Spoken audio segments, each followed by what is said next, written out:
नमस्कार, आप सभी का स्वागत है। मैं हूं अनमोल मट्टू। इंडिया पाकिस्तान के बीच जो बढ़ते टेंशन्स को लेकर अब एमईए ने एक प्रेस कॉन्फ्रेंस की है, जिसमें आपको बताते चलें कि एमईए ने ये बता दिया है, साफ तौर पर उन्होंने ये क्लियर कर दिया है कि जैसा कि बताया जा रहा है S-400 मिसाइल जो है उसे डिस्ट्रॉय कर दिया गया था, लेकिन ऐसा कुछ भी नहीं हुआ है। यानी कि फॉरेन सेक्रेटरी विक्रम मिस्री का कहना है, जैसा कि आप देख रहे हैं, पाकिस्तान ऐसा क्लेम कर रहा है कि जो उन्होंने इतने सारी जो झूठ बोले हैं, मिस इन्फॉर्मेशन और प्रोपेगेंडा जो सोशल मीडिया के जरिए उन्होंने फैलाने की कोशिश की है, उसे उन्होंने नाकाम किया है। और बताते चले कि पाकिस्तानी की जो स्टेट एजेंसीज है, उन्होंने क्लेम करते हुए कहा है कि उन्होंने काफी सारे जो मिलिट्री के इंस्टॉलेशन है उन्हें डिस्ट्रॉय किया है। और ये सारी जो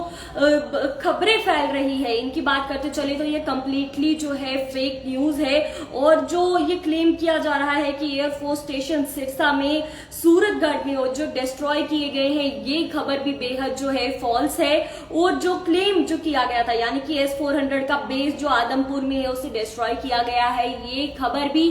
बेहद जो है नकली है। तो ऐसा कुछ भी नहीं हुआ है। और एमईए की प्रेस ब्रीफिंग में इंडिया पाकिस्तान के मिलिट्री के कॉन्फ्लिक्ट को लेकर कर्नल सोफिया कुरैशी का कहना है, पाकिस्तान का जो एग्रेसिव ये तरीका अब जो सामने आ रहा है उसके बारे में बात करते चले तो उन्होंने वेस्टर्न फ्रंट को कंटिन्यू करते हुए ये टारगेट आर्मी जो यानी कि इंडियन आर्मी है उसे किया है। जब आपको बता दें कि डैमेज है जो रिपोर्ट किया गया एयर बेसिस पे, उन्होंने बताया कि उधमपुर, आदमपुर, पठानकोट और बठिंडा में ऐसा जो टारगेट है वो किया है। और साथ ही आपको बता दें पाकिस्तान ने टारगेट क्या किया था, तो आपको उनके बारे में भी बता चले, काफी जगहों को उन्होंने इस बार टारगेट बनाने की कोशिश की है, लेकिन पाकिस्तान को पूरे तरीके से जो है नाकाम किया गया है। यानी कि हमारी भारतीय सेना ने पाकिस्तान द्वारा जितने भी ड्रोन भेजे गए थे और जो मिसाइल्स भेजी गई थी, उन सभी को पूरे तरीके से नष्ट कर दिया है। बात करें उधमपुर, आदमपुर, पठानकोट और बठिंडा और कई सारे इलाकों की बात करते चले, श्रीनगर और जम्मू कश्मीर में तो श्रीनगर और अवंतीपुर, उधमपुर, इन कई सारी जगहों पर जो पाकिस्तान की तरफ से हमला करवाया गया था, लेकिन इंडियन आर्मी ने उन सभी को डिस्ट्रॉय करते हुए जो यहाँ के सभी सिविलियंस हैं उनकी जान बचाई है। और बात करते चले पाकिस्तान की तरफ से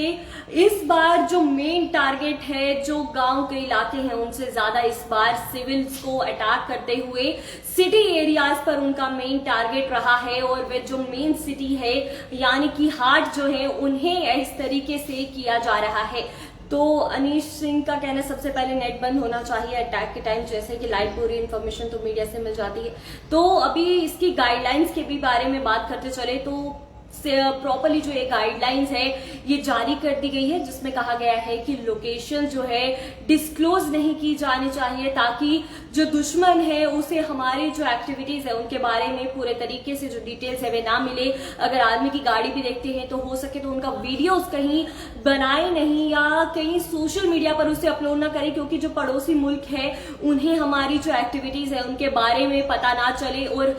जो यहाँ पर जो भी गतिविधियां हो रही है उनके बारे में डिटेल्स उन्हें ना मिले, नहीं तो वह भी जो एक्टिविटीज के जरिए सतर्क हो सकते हैं। इसलिए हमें सतर्कता बरतनी बेहद जरूरी है। और बात करते चलें कि सोफिया कुरैशी ने भी ये भी कहा है कि जो पाकिस्तानी की जो फोर्सेस है उन्होंने जो वेस्टर्न फ्रंट को बेहद जो नुकसान करने की कोशिश भी की थी, लॉन्ग रेंज के जो वेपन्स है उनका इस्तेमाल किया था, UCAP ड्रोन्स का इस्तेमाल किया था, एम्यूनिशन का इस्तेमाल किया था, और फाइटर जेट जो है वह भी इस समय यूज किए गए थे। और जो हैवी फायरिंग जो है LOC के पास की गई थी, LOC और इंटरनेशनल बॉर्डर जो है उनके आसपास फाइटर जेट्स जो है इस्तेमाल किए गए थे। और ज्यादा से ज्यादा जो कम से कम बात करते चले तो कम से कम 26 जगहों पर कल जो है अटैक करने की कोशिश की जा रही थी। और इंडियन आर्मी जो है उन्होंने सभी को न्यूट्रलाइज इनके अटेम्प्ट्स को किया है। लेकिन जो है बात करते चले कि जो डैमेज है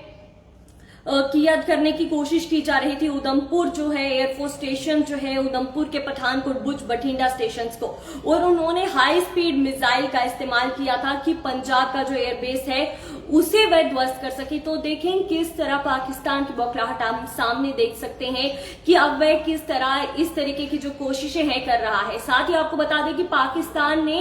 आईएमएफ से भी फंड लेने की अब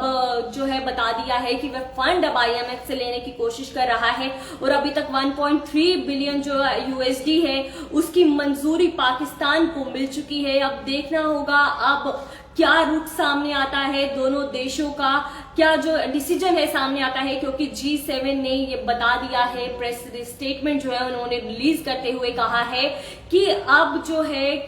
इन दोनों देशों में जो बढ़ते तनाव को लेकर इन दोनों को सोच समझ के चलने की जरूरत है, क्योंकि दोनों देशों के बीच जो बढ़ते तनाव है इनकी वजह से जो इकोनॉमी है, स्टेबिलिटी है, दोनों बिगड़ सकती है और इनकी वजह से कई सारे जो नॉर्मल लोग हैं उनकी लाइफ भी इफेक्ट हो सकती है और कई सारे जो बाकी देश जो हैं वो हमारे पे डिपेंडेंट हैं उन पे भी इन वजह से आंच आ सकती है। तो इस समय की बड़ी अपडेट ये है कि एमए की जो प्रेस ब्रीफिंग है उसमें ये सब कहा गया और अभी किसी भी जो आर्मी का बेस है और कोई भी जो बेस है, जो बात करें उधमपुर में, पठानकोट में ब्रह्मोस मिसाइल का कहा जा रहा था जिस तरह की, उसे भी उधर का जो एयरबेस है उसे भी डिस्ट्रॉय कर दिया गया है। तो ये खबरें बिल्कुल बेसलेस है। तो फिलहाल इस अपडेट में तय हमें दीजिए इजाजत। धन्यवाद।